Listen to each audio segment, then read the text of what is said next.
Hello, everybody. I'm Grant Fluff from Fluxer Sports Zone, and welcome back to another YouTube video.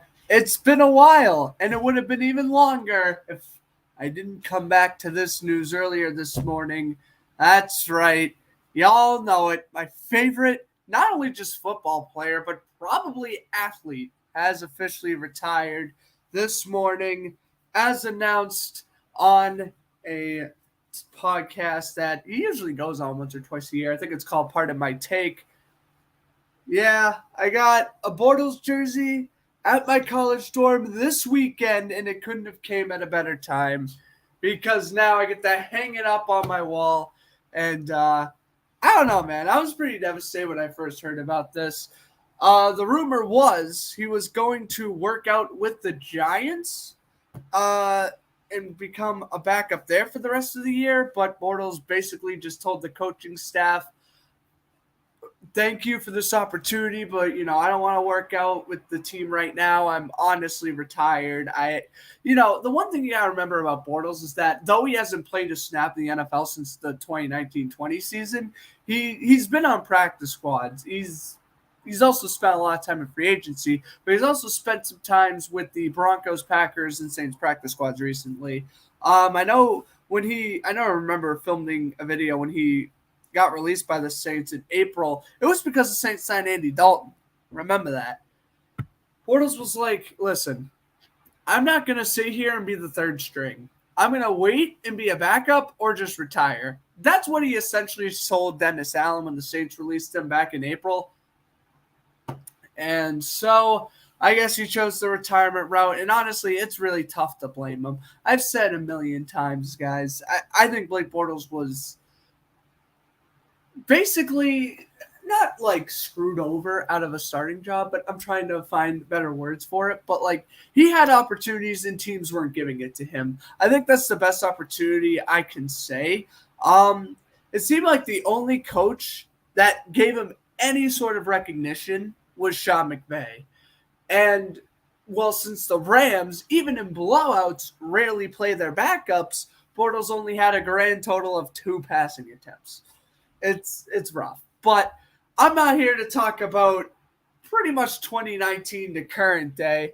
Oh, boy. We're here to talk about just me reliving my glory days, just getting into football. As you guys know, Blake Bortles, he is the guy that got me into football. Oh my God, I can't tell you how many people are like, why? It's like, dude, I've been a diehard Jaguars fan since 2013. When we drafted Bortles in 2014, that's when I really made that commitment. I was like, all right, Duval till we die. I took our freaking hashtag and I took it to heart. Because now it's Duval till we die. And you know what? I love Trevor Lawrence. I really enjoyed watching guys like Gardner Minshew. I was really sad, seeing Saxonville break up and all that stuff.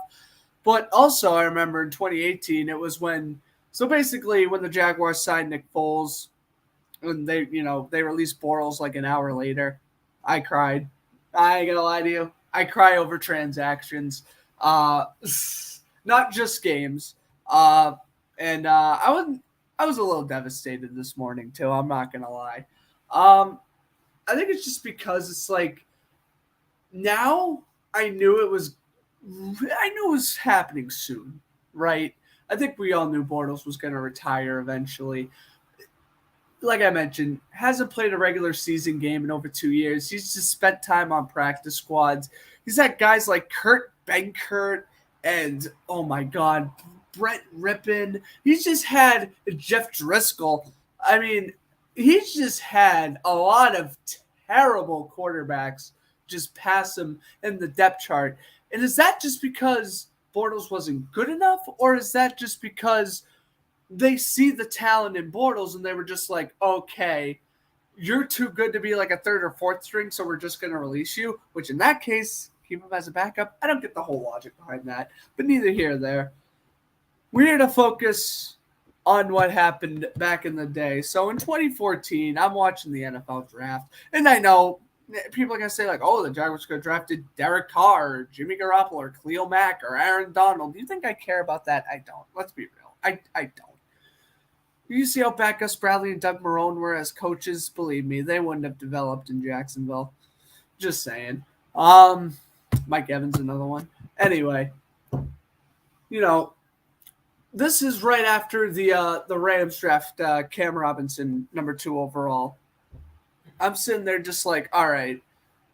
End of 2013 season, the Jaguars, they were on a little bit of a roll. They won 3 of their last 4 games. This was when I was a big fan of Maurice Jones-Drew, and that kind of led me into, having the Jaguars become my 3rd or 4th favorite team at the time. Still, living in Massachusetts, I was still a Patriots fan at that point.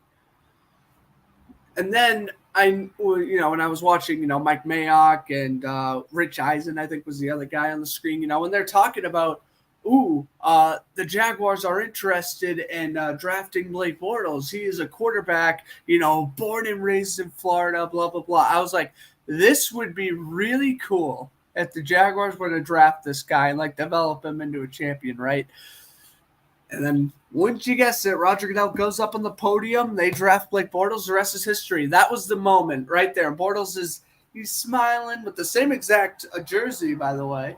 Smiling, doing those little photos. I was like, right there. That's where I knew I was becoming a Jaguar fan, officially, and there was just no going back. 2014 came around. It sucked. I'm not going to lie. I remember, week 2, where we lost to Washington, 41-10. Oh, my God. That game was already 2 games into being a Jaguars fan. And I was like, am I really, really going to like the Jacksonville Jaguars? And then guess who made his NFL debut the following week? That's right. And then I was like, you know what? The Jaguars are still a terrible team, but it's okay. Bortles is going to develop fine. I keep on saying to myself, he's going to be fine, blah, blah, blah. So whatever. Jaguars go, what was it? 3-13 or 2-14 in 2014? They were terrible that year. I remember being really happy. It was after week 6 where the Jaguars beat the Browns. That was Bortles' first career win. It was at Everbank Field. Well, back at the time when the bank was called Everbank Field, TIAA Bank, of course it is now. I was wicked jacked up. I'm there we go. I don't care if it's the Browns. He won his first career game. Oh, I was so happy. And then the following week, they got destroyed by the Dolphins. And then, I was kind of crashing back down to reality. But, it was the whole just starting to like a team type of thing, right? Season continues, beat the Giants in a crazy game, 25-24. It was Bortles' second career win. And I'm trying to think I think we went 3-13 in 2014, but yeah. The rest of the season was pretty forgettable. Bortles threw 17 picks his rookie year. I'm not going to lie. I was ooh. He's threw a lot of picks, but whatever. 2015. Now, this is where we start to memorize the stuff more fondly. This was when, I did have a Bortles jersey at the time, but I think right before the 2015 season was when I bought my first Jaguar shirt. So I at least had some merchandise to go with it now. Let's see. I don't think I got my Bortles jersey until before the 2016 season, but anyway.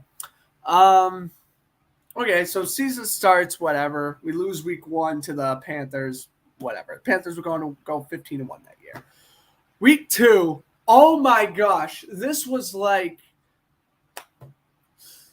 would say at the time it was Bortles' best game, but it was probably his best game until at least the 2017 season.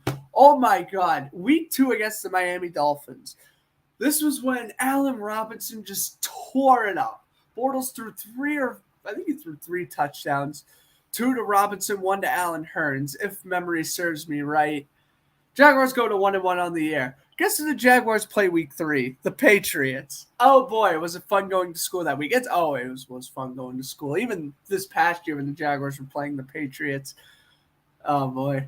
It was always fun, going to school. And, I would always wear a Jaguars jersey the Friday before the game and stuff. Oh, fun times. But anyway, we'll get to how the AFC Championship game experience went a little bit. So basically, Patriots win that game. Bortles plays fine, but Patriots win, I think it was 51-17. It was a shellacking. Season's continuing. The Jaguars, they're not really winning much, right? This is still the Gus Bradley era. This is back when they had, TJ Yeldon as a rookie running back. Oh, my God. This is just bringing back the days. And again, Robinson, Hurns, and Marquise Lee were the 3 receivers, right? So, wasn't a fantastic team by any means, but I don't know, near like midway point of the season, something clicked. Like, even though they were losing, they were playing better. Like, they were losing. They lost a hard fought game to the Chargers. I think they lost a hard fought game to. Oh, I want to say it was the. Don't quote me on this, but I want to say it was the Buccaneers.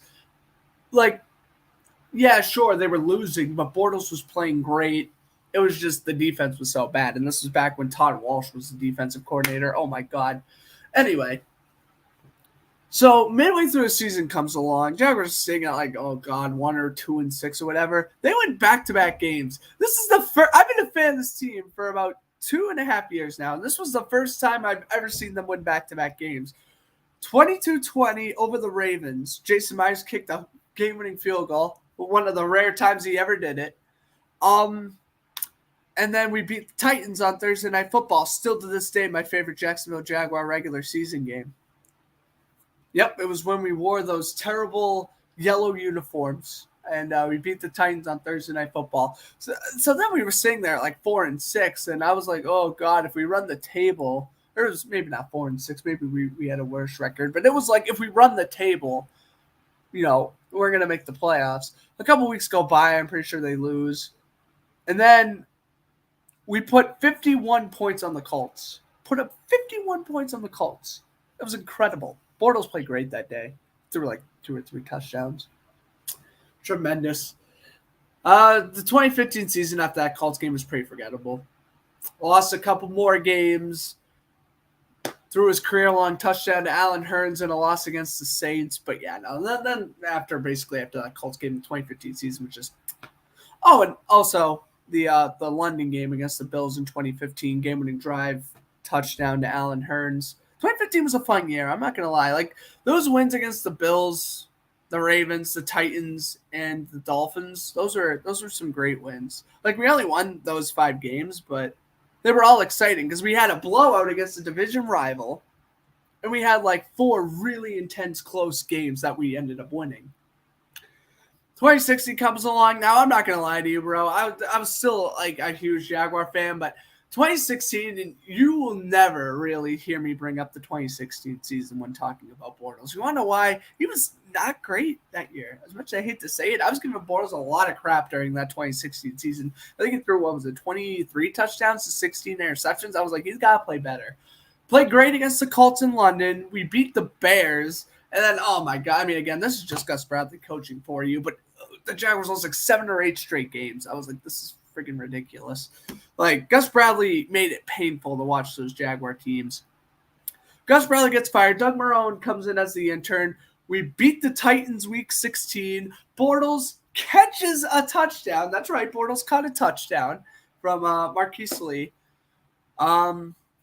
Beat the Titans, lose week 17, but who cares? We were 3-13 at that point.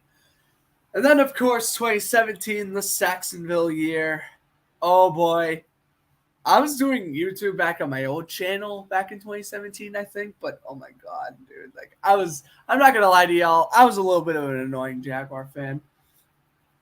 Oh, my God. When Saxonville came along, I really thought that was the future of the league, man, right? Like, we're just coming off signing Calais Campbell and whatnot. So much fun. Just so much fun talking about these old Jags teams. Anyway, of course, we drafted Leonard Fournette as well. Bortles, the first few weeks of the year, he doesn't play incredible. He's just, he's just that average quarterback. He hasn't reached his ceiling from 2015 yet, but he never dropped the ball like he did in 2016 either. So he was just kind of average, like what you'd expect. He was Mitchell Trubisky, but like producing better numbers, I guess is how I'm trying to say it. I'm trying to find like a good quarterback now on the tip of my tongue. I would say Jared Goff, but I wouldn't say he had that good of an arm. Anyway, Jaguars would have, they were coming in at 3-3 record, right? Heading into a week, I think it was 7 of the season. We beat the Colts 27-0. And pretty much after that point where we were 4-3, the team just played incredible, the Jaguars. And Bortles was playing very well.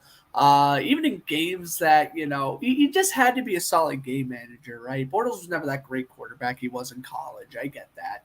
Yes, he was incredible in UCF. But, like the one thing I knew about Bortles was just like he was a very good, consistent game manager, right? All right, so we're on a winning streak now, right? Like we're beating the Bengals, the Chargers, the Browns, whoever else we beat. The Seahawks game. Wow. 75 yards. Beautiful throw to Keelan Cole.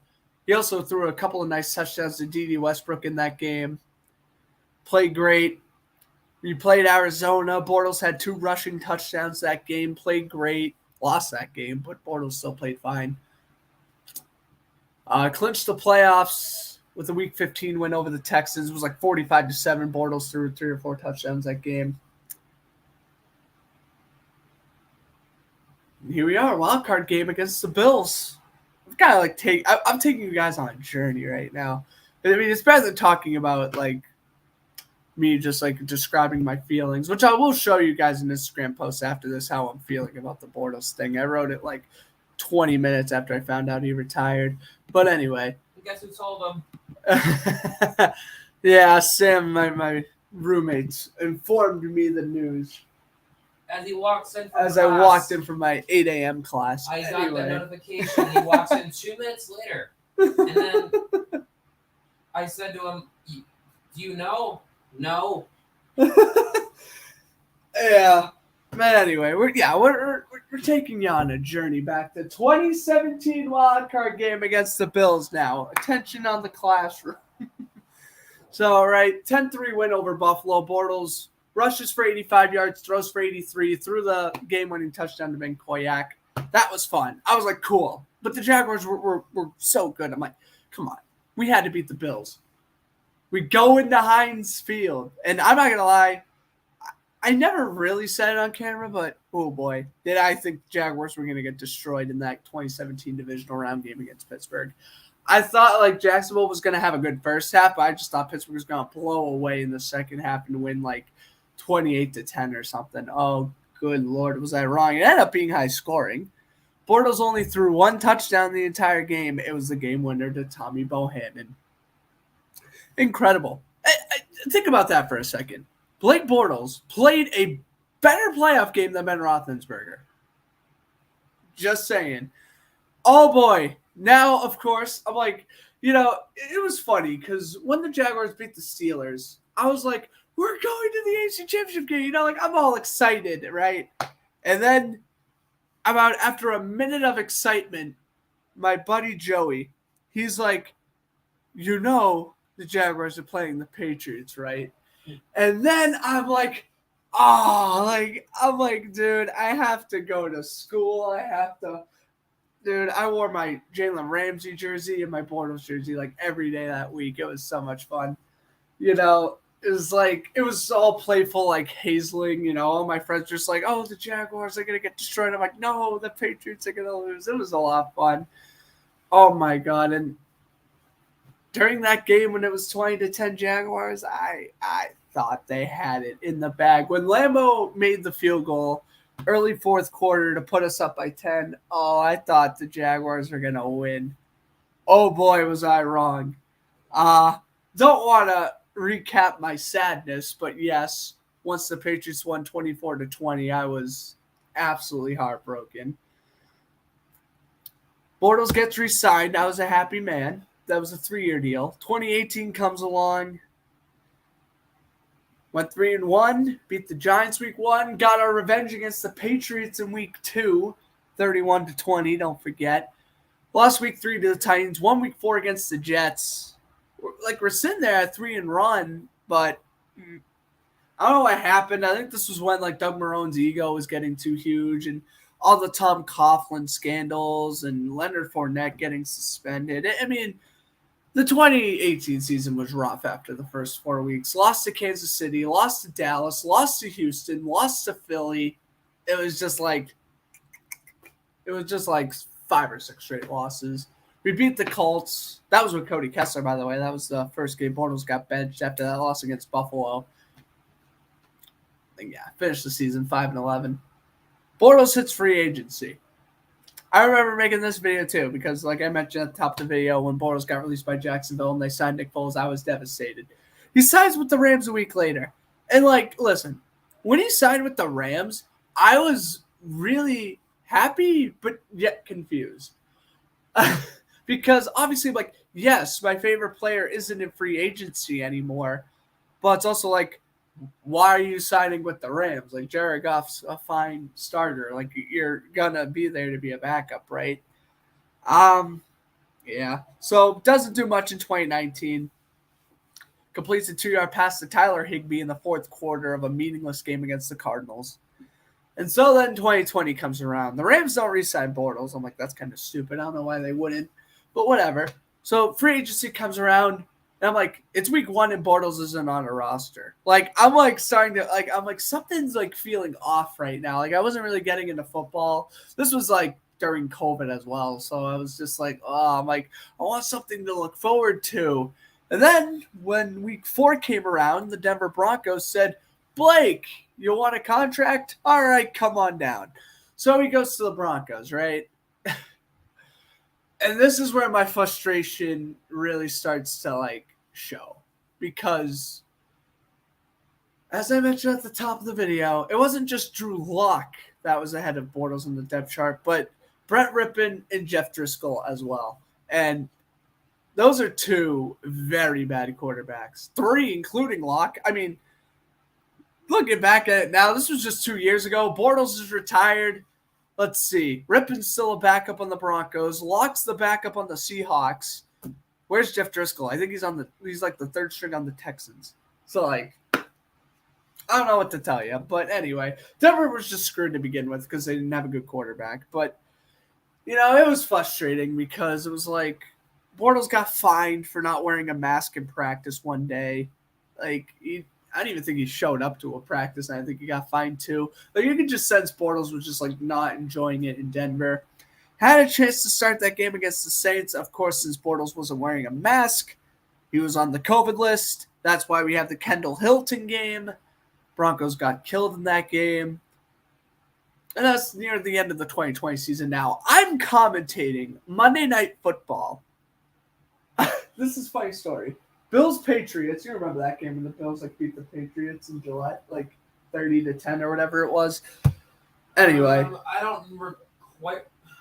I mean, 2020 was just forgettable. That was a forgettable Patriots year, so I don't remember it off the top of my head. Anyway, it was like week 16 during Monday Night Football with Bills Patriots. I'm in the middle of commentating the game, and all of a sudden, it's like sometime I think during the second quarter, my phone is exploding. I'm like, what is going on? I have like 4 of my friends just like, Bortles is back on the Rams, and I'm just like, what? Yeah, apparently Denver released him. The Rams claimed him off waivers, and so Bortles was then the backup for the playoff run. Of course, he wouldn't go on to win a ring because the Rams would, of course, win the ring the year after he was on the team. Go figure. No, that was when they lost to the Packers in the divisional round. And Jared Goff's last game as a Ram. But anyway, so there we go. 2021 starts. Bortles he gets signed before the regular season. I was shocked by this. This is during the whole Aaron Rodgers saga, right, from 2021. He's like, you're not paying me properly. Like, I'm going to hold out, blah, blah, blah. Well, since Nathaniel Hackett was the Packers offensive coordinator, he's like, all right, Jordan Love, he's undeveloped. Aaron Rodgers isn't here. We're going to sign Blake Bortles. And he did. And I remember I got really excited. I went right online. I bought a Packers Bortles jersey. I was excited for that. And, it seemed like he had a decent month in practice, but he got released. You want to know why? Because Aaron Rodgers came back. Oh, boy. I appreciate Aaron Rodgers as a player. Don't like him as a person. Too much drama for me. So Rodgers is back. Bortles gets released. They didn't even keep him for the preseason. A couple months go by. It's like we're in the middle of November now. I'm just like, this is the longest I've gone that Bortles has not been on a team. Like, and this was back when Jacksonville was just terrible too. Obviously, went 1-15 in 2020, and we went. Oh, and then last year we went 3-13. Right? I was just like, oh, like I love watching Trevor Lawrence and stuff, but like it's not the same. Like I would love to go back and like rewatch Bortles as a rookie though, because like that was my start into football. Like I love Trevor Lawrence, don't get me wrong, but like he ain't Bortles yet. Maybe if he wins the Super Bowl, but we'll get to that. Anyway, so like we're in the middle of November. I'm in the middle of school. I like randomly look up on Twitter for something. I think I was like look because like I think some player was like suffering a major injury, so I was just checking on Twitter. First thing I see is because Blake Bortles was in like my search history on Twitter and stuff. It was just like, oh, Bortles signed with the practice squad of the Packers. I'm like, he's back on the Packers. So he was. He was the backup for a week. That was when Aaron Rodgers got COVID.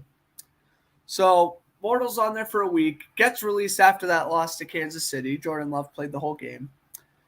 And so I'm just like, well, that was kind of pointless bringing him back for a game, but whatever. So Bortles gets released again. It's on Christmas Eve. It's the funniest thing about this. Taysom Hill and Trevor Siemian last year for the Saints, they both tested positive for COVID, and this is way after Jameis Winston tore his ACL.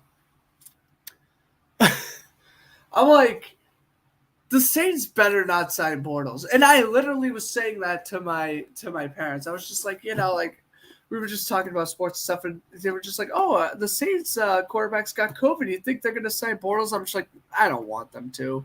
I'm like, why? He's just going to be there for a couple of games, not start, and he's going to get released at the start of the offseason. Well, anyway. Christmas gift from the Saints. He signs with New Orleans. He's the backup for the Monday night game against the Dolphins. Dolphins win that game. Ian Book played terrible. And then Bortles gets put on the COVID list, missing the last 2 weeks of the season. That was fun. Saints missed the playoffs too because San Francisco beat LA Week 17. So Bortles is again a free agent after requesting his release from New Orleans back in April. And when he requested his release from New Orleans, I'm pretty sure I made a video on it. But I think that's where I knew that he was retiring sooner rather than later.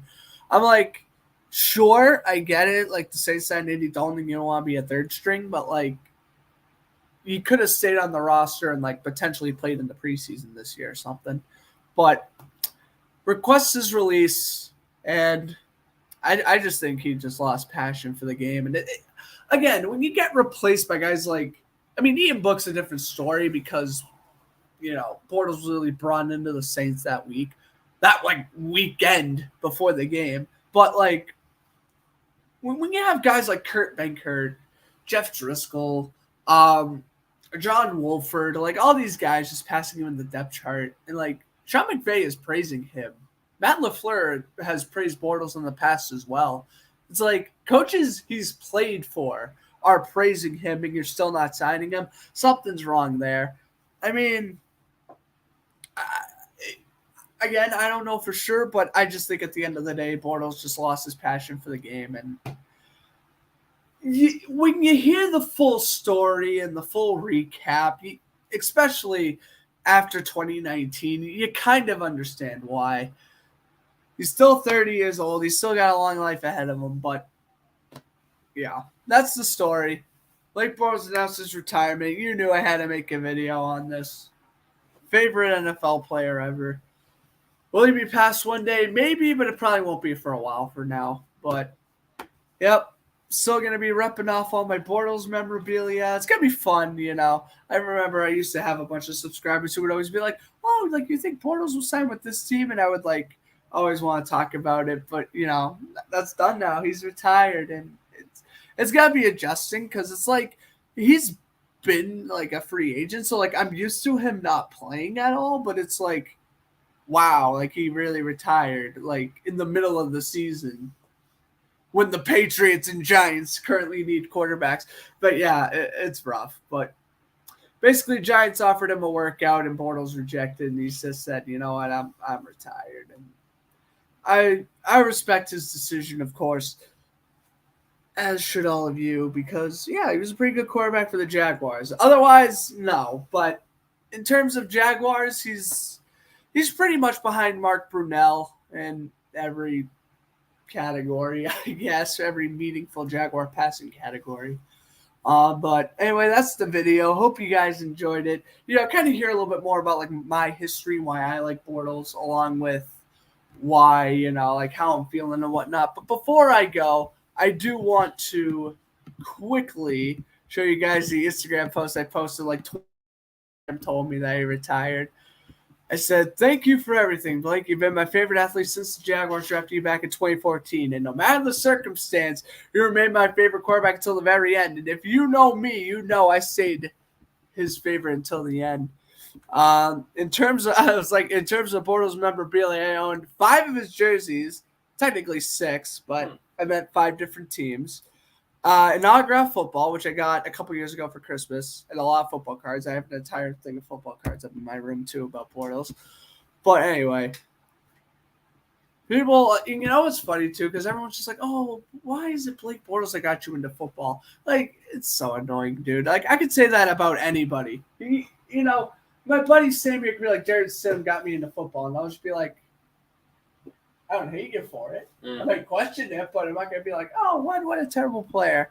But yeah, basically, I was just going through what I mentioned, like when he threw 35 touchdowns in 2015, 2017, being the Steelers, me sitting impatiently waiting for him to get signed when he was in free agency. But you know what? I was pretty happy being a Bortles fan, so that was fun. I'll have to email him one day, and we'll have to get him on for an interview. Yeah. That'll be a lot of fun. Anyway, hope you guys enjoyed the video. I'm Grant Fluff from Fletcher Sports. I'm saying enjoy the rest of your day. Bortles retired. See you guys hopefully soon where we could talk about the Jaguars' future. And, hey, got a chance to be at 500 again this week. They're playing the Texans, so we'll see. Jaguars have a winnable game this week. I'd hate to see them blow it. Yeah. I mean, losing to the Eagles is one thing. Losing to the Texans is another. All right. And hope you guys partridge in a pear tree. See you guys later. Also, while Sam is in the room, we're going to be doing Bruins reactions all season long, so you'll be seeing a playlist for that. It's on my channel. The videos are on Sam's channel, but I'll be making a playlist of the ones I am also involved with, and that'll be put on the channel as sweet. Well. Thank you for removing my stuff. You're welcome. Anyway, hope you guys enjoyed the video. Hit the like button, and I'll see you guys later.